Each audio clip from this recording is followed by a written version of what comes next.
I want to go to a show and punch somebody in the face. Come on.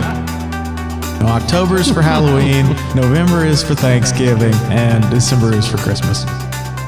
There's a little more to it than just diving off of a house, you know. He shoots lightning bolts down at people. Zeus? Oh, maybe that's... I'm at church camp. Where's you at? There's probably a god somewhere. Not him. Let's throw him off a cliff. Hello and welcome to Northside Now. This is the podcast where we take you on a tour through all of the ministries and the latest happenings around Northside Church to keep you better connected with your church family. My name is Patrick, and with me as always are my co-hosts, Glenn Miller and Kevin Bryant. No synonyms today. Hey guys. Oh, sorry.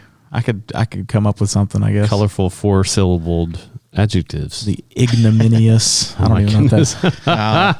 I had to look last time's up, so it's probably better for my brain right now that I don't overwork it. So anything exciting going on with y'all?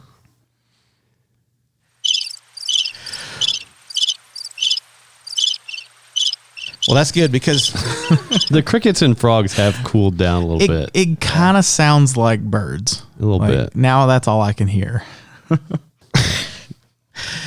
Well, have y'all heard about this concert where the people got crushed? The Astro World. The Astro World concert. Astro World. Do y'all understand the mentality of someone that's in the back and says, I'm going to go to the front? No. I'm going to take 5,000 of my friends with me, and it just crushes everybody. I don't get that. No, but you know what? I will say I've not been in a situation where the concert didn't have seats.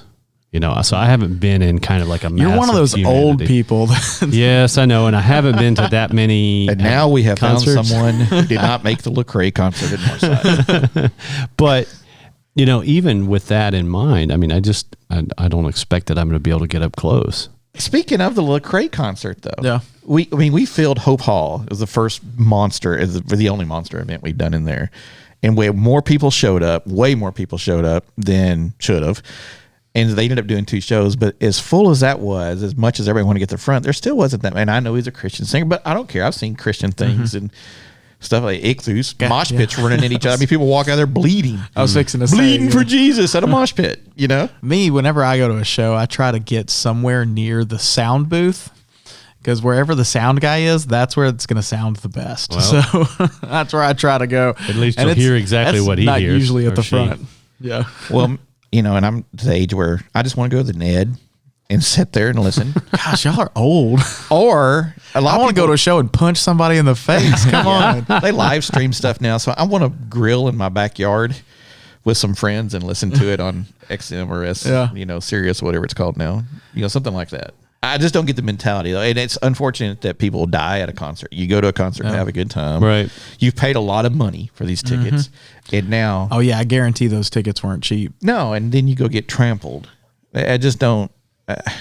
Well, I think it was a combination of a lot of different things, right? Sure, so, and I don't know that I've seen all the information on it, so I'm speaking a little bit just out of hearsay, but the security plan combined with people that, you know, may have not been thinking super clearly for whatever reason.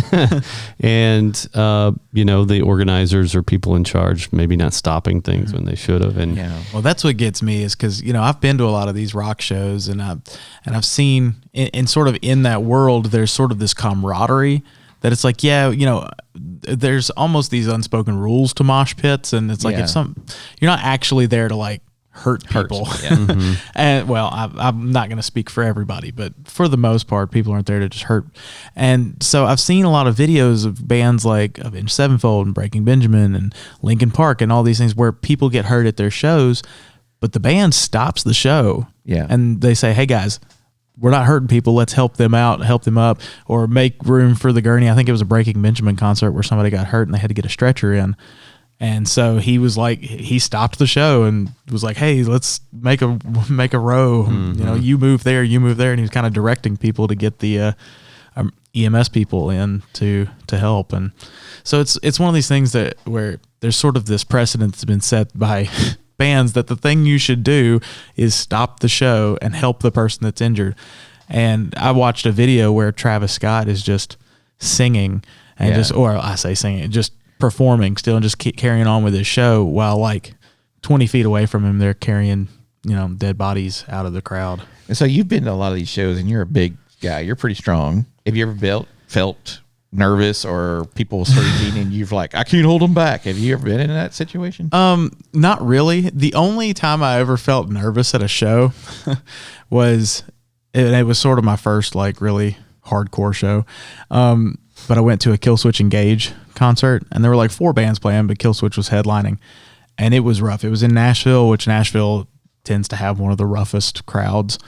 And at this venue, which the venue's not even there anymore, there was this guy who walked out into the mosh pit. He had to be probably 45 years old, but he was like bald with like a swastika tattoo on the back of his head. Goodness. And he just walked in there and just started punching people. So, I mean, Wow. and I was just kind of like, okay, I'm just going to stand back, but I never like, Yeah. For the most part, it's like, here's the mosh pit. Unless you really want to get into it, you can stand. You don't have to get in there. So I've never felt that rush to the stage where I'm going to get trampled. But I guess the people I go see aren't the most popular. I don't know. I've never experienced anything like that either. So I don't know. I've been in crowds where, it's just wall to wall people and there is this movement. But I've been in the, shoulder to shoulder. yeah, but it's still nothing like that. I just can't imagine. And, and I've been to my fair share of mosh pits, and I've pushed people around, and, What if that you get in happened there and during a worship service? let's go. Come on. I mean, I've been in one at Ichthus before. I mean, that's Ichthus, but Christian bands. Let's that happened on Sunday morning. That'd be like throw some bows. We're at the stage at the front of the stage, the 9:00 service, just getting right. wild and crazy. Yeah, I've seen them before where they like split the crowd and then have them run at each other and like slam. I have actually seen it. And we would go to Ichthus and they would a have circle pit where they're all just running in a circle. And they'd have like the hardcore band tent or whatever. I'd stand on the outside of it and just watch that stuff happen. And I'm not getting involved, but apparently I have missed so much, everybody. It's interesting. It's interesting to see, but I don't typically see that at jazz concerts and stuff. Down at the Jackson Symphony, that's not happening. Down at the Right. Carl Perkins Civic Center, Right. during the symphony show. But I know it happens, and I think we've talked before about mob mentality and kind of take it too far, and then unfortunately sometimes people get hurt, and that's never what I think anybody wants. So it's not a normal thing in a cappella music. Not usually, no. Not that I've seen, at least. I was at a Glassjaw show one time and somebody stole my hat and threw it into the crowd, and I lost my hat. Oh, Yeah, it was sad. probably a good hat Wow. too. I liked that hat. Well, so praying for those folks was that Houston? Yeah. Yeah. So praying for them. I just don't understand, but I guess, if you go out there and you're going to have a good time, I guess just make sure you got an escape plan. Yeah. So interesting stuff. So what else been going on around here lately? Anything exciting that y'all been bumping into? Just getting ready for the holidays. Have y'all decorated yet for No. Christmas? Lots and lots and lots of people around us have decorated.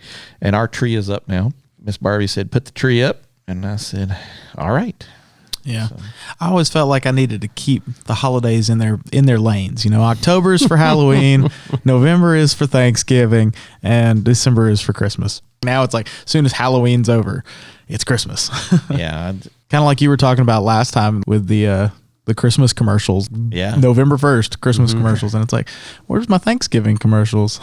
Well, back when I worked retail, we were working on Christmas things literally in early or late spring. Wow. Actually just finishing it up. So there was a period of time where I listened to Christmas music most of the year just to try and stay in the spirit of it, because it's really hard to do when it's hot outside just to think about that. But when I left that, I sort of was okay not. I mean, I enjoy listening to Christmas music anytime, but I definitely didn't keep that tradition of getting it out early. So I don't know. I'm not against it. One of my favorite things is the Yule log, and now they have a bunch of Yule log channels on YouTube. And really? There's tons of them, and you can listen to all different types of Christmas music. If you want jazz, or if you want classical, or if you want pop, or whatever. So sometimes, starting about this year, I'll turn them on at night on the TV in the bedroom and fall asleep to the Yule log. Yeah. Christmas music. I mean, that crackling sound. Yeah. It's like, and it puts you out. Yeah. I've done that before. That's good stuff. Yeah. So Well, I don't know if my birthday is on December 7th. So anybody that wants to send me a present, December 7th. But my mom always used the excuse of we're not going to put the Christmas decorations up until after Patrick's birthday because we don't want him to feel like he's being overshadowed or whatever. I don't know if I believe that. It may have just been an excuse for her to procrastinate putting up the decorations, but either way, we never put up our Christmas decorations when I was growing up until, at least a week into December. Yeah, Barbie has a January 10th birthday. I do feel bad for the holiday kids around that day. Yeah, it's hard to get. I don't know if I feel bad. What I feel bad. I don't know. I was always able to kind of work it to my advantage, I think. I bet you were, yeah. Because. But did you ever have a swimming party for your birthday? No. See, that's what I feel bad for. That's a good point. Couldn't have the swimming party. Yeah. Just live in Australia. There we go. Yeah, you can do They that. swim around Christmas. Although to be honest, I probably could go swimming in December. It's not that cold around here. All right, I'm going to take you to Lake Graham and you can swim for your birthday. All right, this let's year. go. Do the polar plunge. The polar plunge. I was always able to work it to my advantage because, my parents had X amount of money they would spend on us at our birthday and then X amount at Christmas. Yeah. And so, for like my brother, whose birthday is in the summer, he had to divide that up, but I was able to work it. Sometimes I'm like, you could buy me this bigger present if you combine those, we're close enough. You can just go ahead and That's a good idea. And so I was able to a lot of times kind of work it into getting a little bit bigger gifts. Well, cool. That is cool. So last week we started talking about these bumper questions that are going on before the sermons, right? Yeah. And Patrick's brought us a couple more this week that some people have been talking about. So the first one is, how do you describe God? It feels like confirmation class in here right now. Yeah. He's this big old guy that sits in the clouds. He's got a big long beard. He shoots lightning bolts down at people that he doesn't like. Is that Zeus? Oh, maybe that's what I'm thinking. Or Father confused. Time? Yes. Yeah. How do you? I mean, that's a great question. Well, this gets into the question that I think we've been dealing with on Sunday mornings too. Mm-hmm. Father, Son, Holy Spirit, all three in one, and yet are described differently a little bit in the Bible. And how do you reconcile all those? And I think that's a challenge for anybody, because there is, and this was talked about maybe last week, a couple weeks ago in FAQ series, there is mystery. Oh, definitely. There is, and we've talked about that before in this podcast, there's a mystery to this whole, to the Bible, to the things that went on. We talked about supernatural. And so how do you find human words to describe God? Jesus had a lot of different names that describe parts of his character. And if Jesus is our example, the most pure, perfect human example for us, and yet a reflection of the Father. So if we understand Jesus, we understand God a little bit. That's the way I think about it. I always wonder, if you can describe God, if you can put him into a box, is he really then God? If we can fully understand him and as soon as I think I've got it nailed down, I realize that I'm kind of making God in my image because I can't fit him into my human understanding. Yeah, I think you fully can't describe God. No. You can describe characteristics as it relates to you personally, I think. But we're not really answering the question, are we? I think for me, when you see a baby cry, when you see the Rocky Mountains, when you see the leaves changing colors, when you see people do miraculous things, I think you see God in all of those things. I think just from his creation, it's kind of like recently I was teaching the confirmation class and we were talking about the Holy Spirit. We were talking about, have you seen the wind? And, of course they always try to say, oh yeah, I've seen it. Well, give me some examples. Well, it moved paper. No, you saw what the wind did. You saw this. You saw the effects of the wind. Yeah. You didn't actually see someone the even wind. said, I saw a tornado and it was well, you saw the debris inside the tornado. You didn't necessarily see the wind. So to me, it's kind of like that.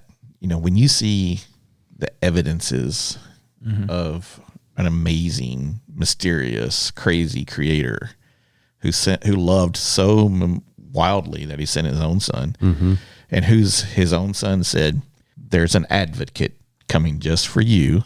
And believe me, you need me to go and this to show up. So for me, I think that's the best way to do it. And it doesn't answer all the questions, but I mean, if we're looking for God, just look around us and look inside of us. I think it's pretty evident that he's there.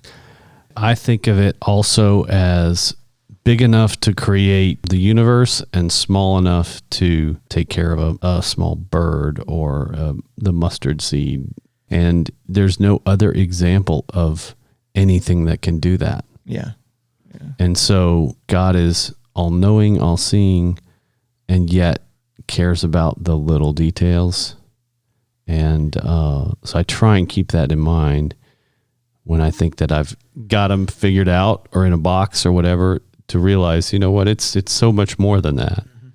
And yet it's something that can be so personal. Yeah, completely. You know, that's what God desires, is for us to connect and praise and have relationship with him. And so it is sort of hard to describe that to everybody, because in many ways it is very personal in how you see God working, right? Like you said, the wind, it's the effects of the work, or it's the things you see moving, or the things you see changing. And when you see or know someone that's undergone a miraculous change, or as a scientist who there's really no concrete scientific explanation for how this process works at a atomic level or whatever, I think there is a step of faith that we all have to take to say, okay, what is that? Oh, definitely. You know, you can say, well, it's just some cosmic energy that forced to do that, or there's a creator involved that made it so. Yeah, the other question that we have been hearing on the bumper videos is what's the difference between believing in God and believing God? Yeah, that kind of touches back to what we talked about last time. What does it mean to believe in something? You know, the difference between believing in God and believing God. Like, you can believe that God exists, but if you're not changing your life to follow his teachings, it's like, I think that's the difference between believing in. Like we said last time, it's like yoking yourself to that thing. It then affects your life if you really believe in it, versus just, believing. You can believe that God exists, but not actually, follow his teachings or anything like that. So I think that for me, that's kind of the distinction. Yeah. Yeah. It's a step beyond just there's probably a God somewhere, and letting God be a part of your life and drive your decision-making and your thoughts and everything else. Jesus is my co-pilot. Yeah. Jesus should be the pilot. Yeah, right. I had an experience when I was a kid where I threw the Frisbee up on top of the house, and my dad tossed me up on top of the house, and at the end, there was no ladder to get down. He says, jump. And I remember just the conflicted feelings. Like, no, you go get a ladder. I jumped. He caught me. Well, being a parent, guess what happened whenever my kid threw a Frisbee up on top of the house? Get him up on top of the house. I need to get down and jump. The funny thing was, when you're young, you do have all that conflicted feeling, like, but there's something in you that not only do you believe that your dad or your parent, whoever put you on top of the house, will catch you, you have to believe in them that when they catch you, they will set you down softly. There's a little more to it than just diving off of a house, And so for me, I think that's the difference between believing in God and believing God. I mean, I can believe a lot of what I hear, a lot of what I see. Believing God is like, he's standing there. Yeah. But believing in God is that step of jumping off. It's that leap of faith off the roof into his arms. And what he will do with me when he catches me. Yeah. It's the extra deal. And I'm not jumping off a roof unless I really think you're going to handle me properly. You know what I mean? Yeah. And I think that there's a pattern for this in human behavior when it comes to trust. Yeah. Unfortunately, in our family's experience, we've had to deal a lot with trust or lack thereof. And when you don't trust someone to have your best interests at heart, or that what they say they're actually going to do, it really is hard to believe in that person.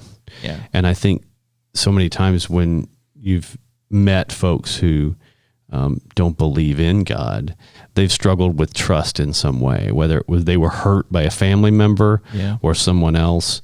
It's really hard to just go to that space because you've been hurt before. Whether you've heard of folks, well, I had a bad experience in church, and that's why they don't attend.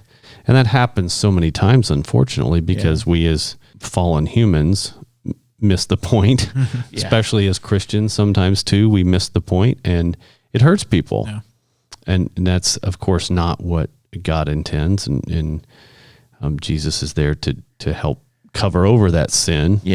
Obviously. But I think realizing that puts it in perspective for me is when you don't even trust that when someone says they're going to be there, they are, then you can't let yourself believe anything you can't see or touch or feel because it's not believable. It's not real until that happens. And that's where the leap of faith becomes really difficult for folks, I think.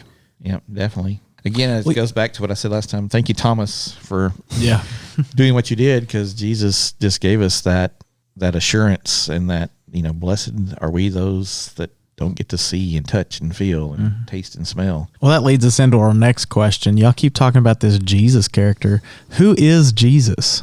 He was a guy who had a carpenter shop down there on the 32nd Avenue near Nazareth. Nazareth. He did pretty good work, I hear, but his rates were just really, really high. Yeah. So, I don't know. That's the way to Mark, that's the carpenter's son. That's right. Surely it wouldn't be him. Not him. Let's throw him off a cliff. He's lost his mind. Yeah. It's really funny that Jesus even gets labeled as the carpenter's son. That's the carpenter's son. Of all the things that could be said, that's the one that sticks. Yeah. Jesus, well, how deep you want to go with this question? To me, we're getting close to Christmas, right? And everybody's thinking about Christmas gifts and all that. So, what an incredible gift. Yeah. What an incredible gift for Jesus to come, take our place, remind us that for humans, there's a very wide road and a very narrow gate. And he's the one to the Father. Yeah. And as amazing as God is, this is how he shows amazing love. A lot of times we kind of think of God and Jesus as two separate beings. And, that's not really accurate. Everything we've just said about God is Jesus, and vice versa. Everything we're going to say about Jesus also is God. I think Jesus is sort of the way in which God reveals himself to us, in a human form so that we can better understand. Like you said, he's the example. He was that kind of pure human that, Yeah, it was interesting. For those of you that may not have caught or have not listened to any of Pastor Kevin's FAQs, really enlightening, I think, and interesting material. But one of the questions he talked about recently was around Jesus. Was he fully human? Because there's the saying, to err is human. So was he fully human? If he never erred. If he never erred, never sinned. And there was a lot that was discussed there. Yeah. But the basic premise that Kevin was talking about is that he was fully human. He's actually more human than us. Yeah. Because we are all, as they say, fallen, but because of Adam and Eve's sin early on, we continue to inherit that throughout time.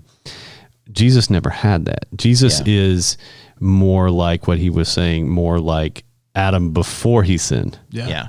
In the image of God. He is the perfect, the pure human. And that's why it makes sense.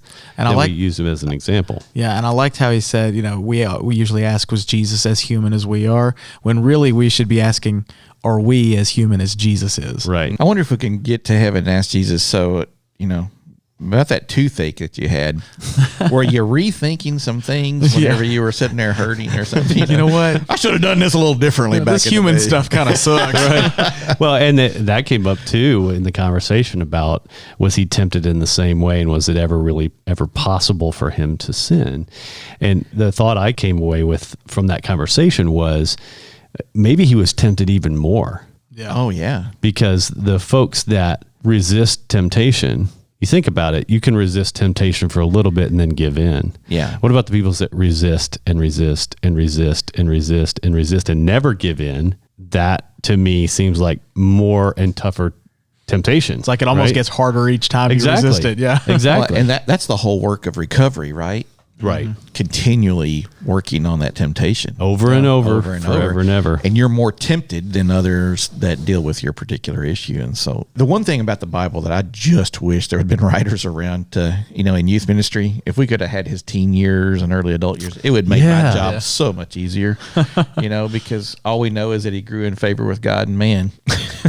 And we get the one story when he was like 12-ish. Yeah. And we find out his parents were horrible and lost him for 3 days. I'm at church camp. Where are you at? That's right. But the thing is, why don't we know about his dating life? Why don't we know, how he felt about himself when he looked in the mirror? Did he have acne and not like it? Did he have crooked teeth and feel bad about that? I'm sure it'd make a lot of teenagers' lives a lot happier. Yes. You could give the them Nazareth High School years. Yeah. NHS, Nazareth High School. I see a parody sitcom right there. That would be funny. Yes. So, but yeah, it is good to know that Jesus was fully human and that he understood those things. The shortest verse in the Bible is, Jesus wept, and he wept because of his good friend's death. Right. And, he gets it. He understands when we're going through that grief process. Yep. And in the future conversations, we'll talk about the Holy Spirit, and you mentioned it a little bit too, and the difference between Jesus and the Holy Spirit. But I definitely see the similarities in terms of a personal best friend, because he's God that can fully relate with our circumstance as humans. Yeah. And that's comforting, because there's a lot of things we talk about or think about that we never share. Yeah. Oh, yeah. And so knowing that it can be scary, right? If somebody knows what you're thinking, that you never say. But on the other hand, is comforting, because they know even when you can't bring yourself to share it, either you're ashamed or scared or whatever it may be, that you're known. Yeah. You're known and you're seen and still loved. Whenever I'm feeling like trying to bum people out, I usually say, well, no matter how hard you try, it could be with your spouse or your parents or your children, no matter how hard you try, no one's ever really going to know you, because they're not living in your head, and they've got their own stuff going on. It's like, no matter how hard you try, you'll never know someone else completely. And so I usually say, well, in that, you're just alone. You're just gonna have to die. Never, but see, Jesus and the Holy Spirit, God, does know us each completely. And, so we aren't really alone. And talking about some of the stuff, I know earlier in our podcast, many episodes ago, we talked about the show The Chosen.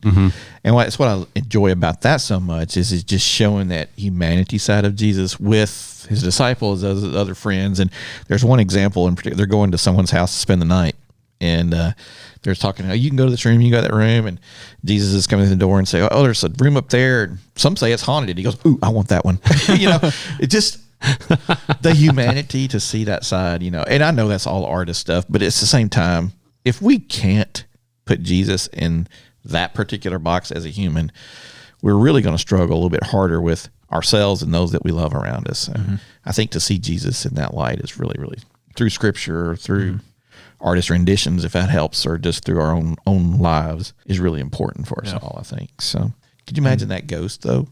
Or that haunting thing with, Jesus. Well, I don't know. The conversations. Jesus in the room. Well, the question is, are ghosts real? It's the real question. I got asked that the other night in a confirmation. Are ghosts real? Yeah. And I actually said, you need to listen to a part of the Northside Now podcast, and I will try to send that out to you, and that little segment. And so they were excited that we'd actually talked about that. Yeah. So pretty cool. Well, not only is Jesus the example for us, he's what the Bible is all about, from beginning to end. Completely. It's this the setup, the prediction, the well, that's kind of this last question is, and I feel like it's kind of a softball question, but it's what makes Jesus so important to Christianity. Yeah, and I think that's the reason. From beginning to end. Yeah. In the beginning was the Word.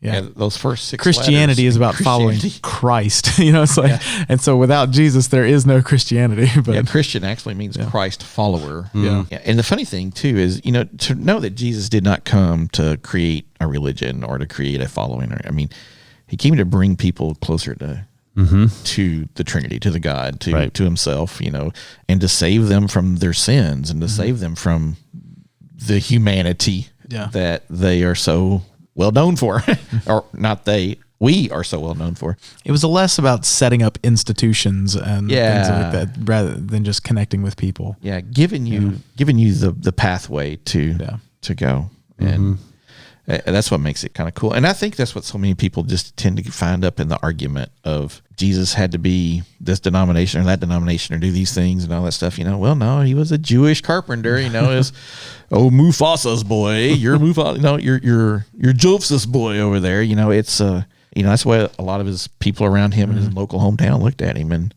that's the reason some of them did like him either. So. But he's important. But the more I studied the Bible as a whole, as opposed to just this verse in this book, it is, and some of it's about age, I think, probably in life experience that's sort of helping clarify some of that stuff, listening to good teachers, folks that have that gift of being able to teach and discern from the Bible stories and messages and poetry and be able to translate that for the rest of us. I see that, I see that this whole story is not just this baby came to earth, was born, and we celebrate him at Christmas, and then he died at Easter, and, it's a great story, and we're led to God. No, this is millennia of history that falls into place to make this story actually work. And God created all that from the very beginning of time until the end of time. And it's really neat the way the Bible holds together and communicates that holistic story. You brought up something I think is really important, and I'm not really sure where this lays, but it does sometimes seem like our relationship with Christ is he provides our seasons. Christmas gets Christmas presents, Easter we Easter egg hunt, Pentecost where it's usually summertime and we're kicking off summer. It just seems like sometimes that we fall into the rut of our seasonal awareness of Jesus is based on our holidays. Well, some of us grew up with that, right? So Sure. I mean, that's a long time coming. That's not, You only went to church 2 times a year, Yeah. Christmas and Easter for some.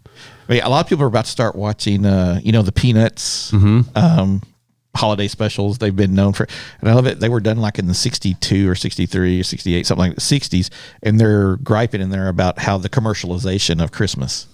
Yeah. And it's talked about. I mean, if you didn't know, it could be this year. Yeah. They've held up really well. They really have. And that's the funny thing is that's not something that's just new. It's been on. And I wonder when it comes to what makes Jesus so important to Christianity is where did we jump that track, with that train? It seems like we should have stayed a little closer to that all the way along. But there are no easy answers to any of this, though. That's the reality. Well, and I think that our answers to these questions grow as we do. Yeah, as definitely. we learn more, as we live life experience, some of this stuff comes into focus. Some of it makes sense where it never made sense before. At least that's the way it's been with me, speaking from personal experience. Yeah.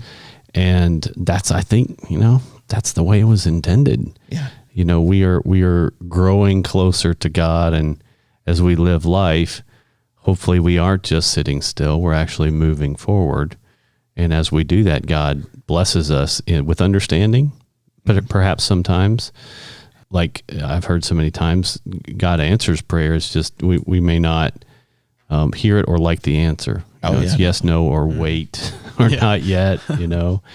And that, just like Paul said, it develops character and all those things. I want it now. I know. Yeah. If God, you ever thought of just going back and if God answered every one of my prayers? Oh, what a disaster that would be. Yeah. I don't want to live on The this way I planet. wanted them. Not that he answered this way. He answered them the way I wanted to be answered. I wonder if he thinks sometimes, What a mess. you really want that? I don't think you really want that. And you're talking about age, because now I'm like, be careful what you ask for. You just might get it. You really don't want what you ask for, believe me. So Exactly. that's funny.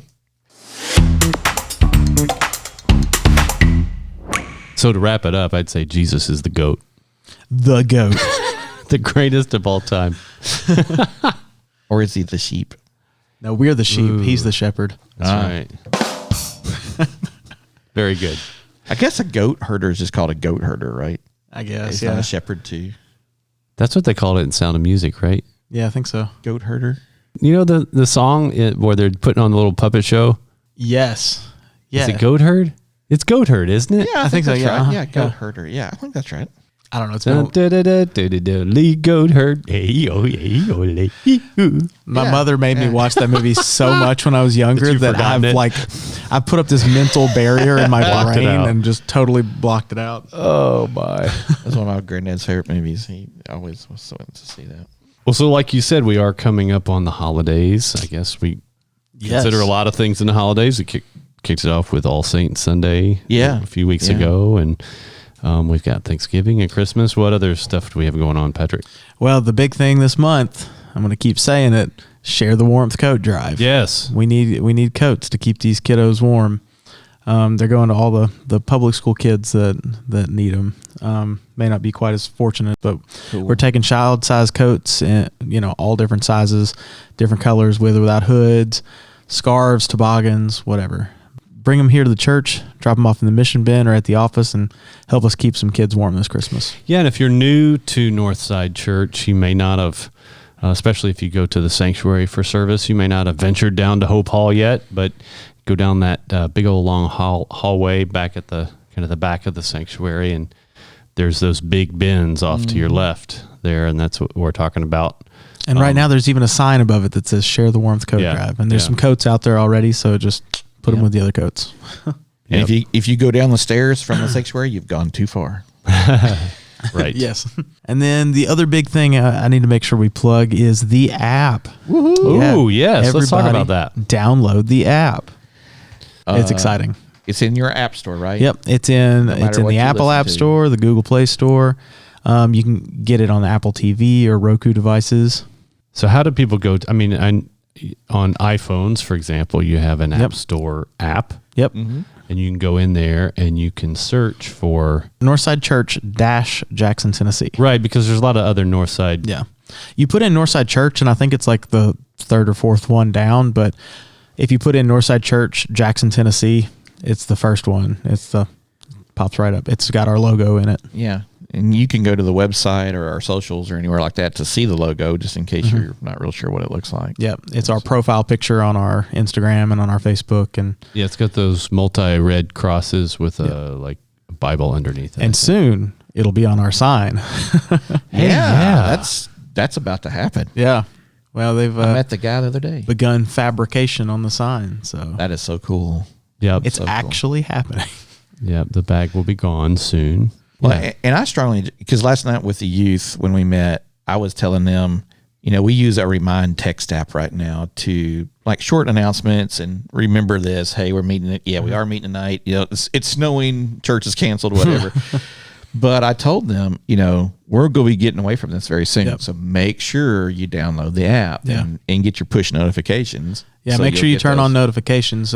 I won't, Yeah. spam you with too many, but every now and then, if the office is going to be closed or if, there's a schedule change or something like that, I'll shoot out a message, and if you've got your notifications turned on, you'll be able to see that. Because even though this is November 11th that we're recording this, 2 years ago on this day, it snowed. That's true. So you never know from this point on when it's going to snow. And right. it might be a Sunday or Wednesday, and you might need to know. Yeah. So, but we'll still use all the other formats for a while. But we're moving quickly to this app, and you really don't. You'll miss some things if you're not plugging in there. Really trying hard to make the app sort of our one-stop shop kind of a thing, where anything you need to know, got questions, you can open up the app and you very quickly be able to find the answer to whatever you're looking for. So just a teaser for that. We've talked a little bit in the past, but you can learn more about the church. It has ways to connect to the website, right?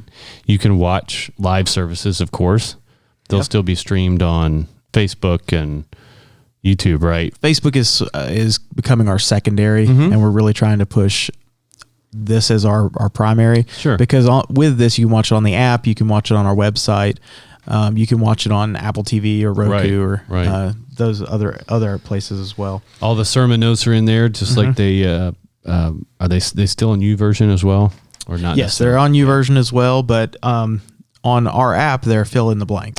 Yeah. YouVersion, they're not fill in the blank, and this one they are, which makes it, I think it's kind of fun. And you can take notes. Yeah, you can take notes too. And you can take your own notes, which is really nice. And then email that to yourself, and you can use it devotions during the week, or whatever. Yep. Yeah, that's really convenient. And there's an events calendar, which you can see what's coming up. You can if it pertains to that particular event, you can sign up for it. You can find sign up link right in the event description. So. And looky here, Northside Now under podcasts. There we are. There's a podcast tab, so if you're looking for other podcasts, right there. You better not be looking for other podcasts except for ours. And you can submit prayer requests. You can give online. There's a full Bible app that's in there. Right. That you can just read the Bible. There's a reading plan that goes along with that. And all the ministry areas will be, putting stuff in there. There's a place for all of them. And so all of their stuff will be in there. And so they'll be directing you in that direction as well. I was looking at my screen time the other day and popped up in there, and is the top 5 apps that I've been using was the church app. Nice. Yeah. That was pretty fun. And as we grow and continue to use this, it's only going to get bigger and better. So, well, I know a lot of hard work went into that, but that's really cool. I think that's definitely something that the church can and will utilize. So awesome. Yeah. So make sure you download that in all app stores. Also coming up the 21st of November, we are going to be putting out the nativities. Oh, yeah. At 3:00. So if you would like to help be a part of the nativity putting out, they will be out through Epiphany, which is the 1st of January. So you can just drop by the church sometime during the holiday season and go through them all. We have them from all over the world. It's quite a collection. It is. It's one of the largest in West Tennessee, actually. It's pretty impressive. So yeah, definitely come check that out. Or if you want to come help, just let me know. And a bit of sad news. No Thanksgiving breakfast this year. Yeah, I was just going to. That is sad. It is. I agree. It's typically my favorite Sunday of the year. Well, I liked it too because you get to see everybody. Yeah. And it's, all in one room and stuff. It's just, I don't know. It's a great day. It's a great event to do. But I guess we got to be safe and whatever. But things are getting better in that arena as well. So we will be patient a tad bit longer. Yeah, we can do it. Yeah. I believe in us. 370 more days till your ham and biscuits and football. We'll set a countdown timer. Well, guys, thanks for podcasting with me. And thanks to all of you out there in the world for listening. If you enjoyed this episode and you'd like to help support the podcast, please share it with others, post about it on social media, or leave a rating and review. To catch all the latest from us, you can follow us on Instagram at Northside Now Podcast. Go to our website, northsidejackson.com, or email us at podcast@northsidejackson.com. We hope to hear from you soon. Once again, this is Patrick. This is Glenn. I'm Kevin. And that's what's happening at Northside Now. Bye-bye.